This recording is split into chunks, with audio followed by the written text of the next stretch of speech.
masuk ke materi ukuran pemusatan data terakhir, yaitu persentil. Masih ingat persentil? Persentil itu ada 99 karena dia membagi data menjadi 100 bagian. Ada P1, P2, P3, P70, dan P79, yang artinya persentil 1, persentil 2, persentil 40, dan persentil 79. Sama seperti desil, kuartil, median, kita harus tentukan dulu kelas dari persentil tersebut dengan rumus kelas PI sama dengan data ke I dikali N per 100. Kalau desil bagi 10, kalau kuartil bagi 4, kalau median bagi 2. Kemudian setelah dapat kelasnya, maka masuk ke rumusnya. PI sama dengan TB. TB yaitu tepi bawah kelas persentil yang paling kecil di antara kelas tersebut, kemudian dikurangkan 0,5 ditambah I dalam kurung N per 100 dikurang FK per F dikali P dengan I yaitu persentil 1 sampai 99 tergantung yang ditanyakan. Kemudian FK-nya adalah frekuensi kumulatif sebelum kelas persentil yang di atasnya. Kemudian F-nya frekuensi kelas persentil yang di sampingnya. Kemudian P panjang kelas. Untuk memudahkannya atau lebih pahamnya, kita masuk ke contohnya. Tentukan persentil 40 dari data nilai 30 sampai 39. Frekuensinya 10, kemudian 40 sampai 49 frekuensinya 14, 50 sampai 59 frekuensinya 17, 60 sampai 69 frekuensinya 26, 70 sampai 79 frekuensinya 18, kemudian 80 sampai 89 frekuensinya 15. Kita buat dulu tabelnya, kemudian langkah pertama yaitu menjawabnya. Kita buat di sini kolom frekuensi kumulatif untuk memudahkan mencari kelasnya.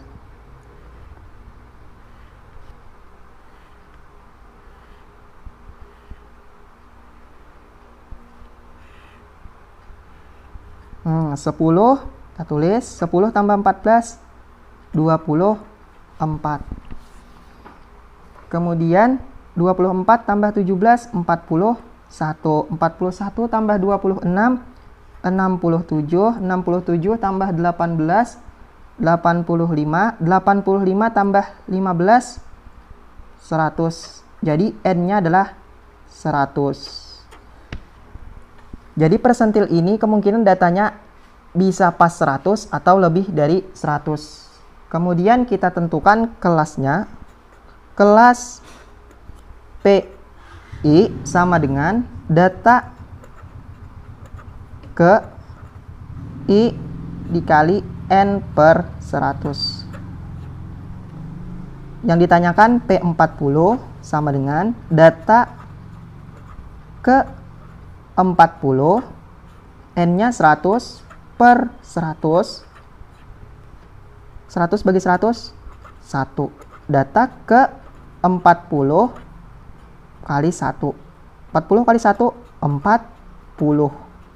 Jadi data ke 40. Cari di mana letak data ke 40.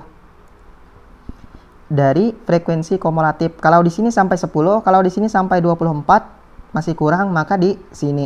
Karena sini 41. 40 mendekati 41. Maka di sini P40. Kita samping. Maka kelasnya adalah 50 sampai 59. Kelas P40.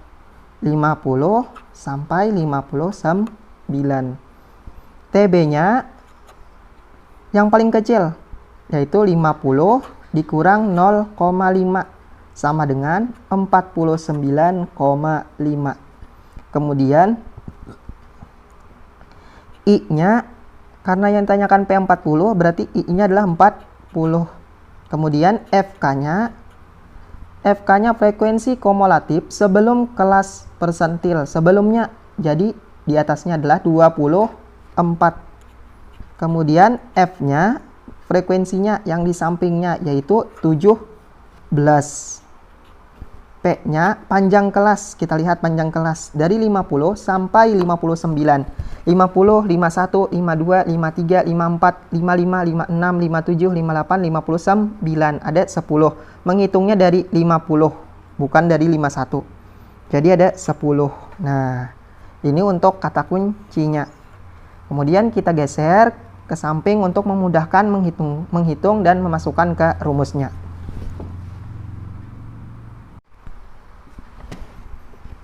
Rumusnya adalah PI sama dengan TB ditambah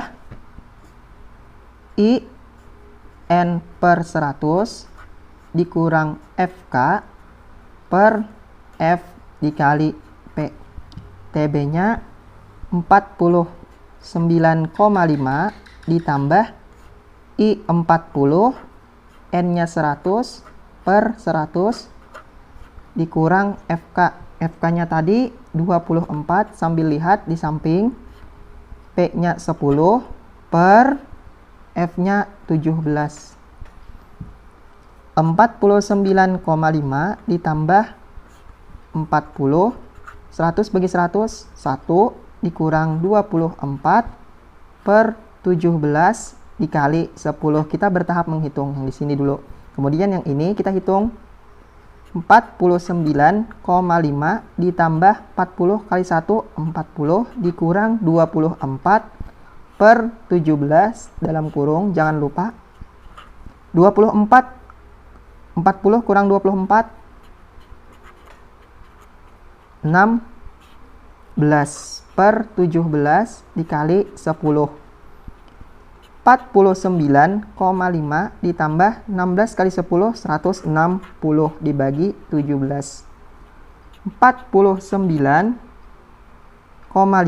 ditambah 160 bagi 17, 9,41. Kemudian dijumlahkan, jadinya 58,91 untuk P40. Jadi persentil 40 adalah 58,91. Itu untuk menghitung salah satu contoh dari persentil. Maka seperti itu juga untuk menghitung persentil yang lain. Ingat kata kuncinya seperti yang di sebelah tadi. Kita mencari kelasnya dulu, TB-nya dulu, frekuensinya dulu, frekuensi kumulatifnya dulu. Itulah kata kunci untuk menghitung persentil. Sama seperti itu juga untuk menghitung desil, kuartil, dan median. Kita harus menentukan kelasnya dulu, kemudian yang diketahuinya. Kemudian untuk menghitung ini tinggal dibutuhkan ketelitian saja. Jarang menghitung yang salah di sini. Pasti yang salah adalah yang di kata kuncinya tadi. Cukup sekian untuk persentil. Nah, dengan video tadi, maka berakhir juga untuk ukuran pemusatan data berkelompok sudah lengkap. Jadi pertemuan selanjutnya latihan kita. Karena ada 6 pembahasan, maka ada 6 soal juga. Silahkan dipelajari lagi. Kalau belum paham, silahkan ditonton. Dan apabila belum paham juga, silahkan ditanyakan sama Bapak. Semoga bermanfaat dan dapat berguna. Sampai jumpa di pertemuan selanjutnya. Terima kasih.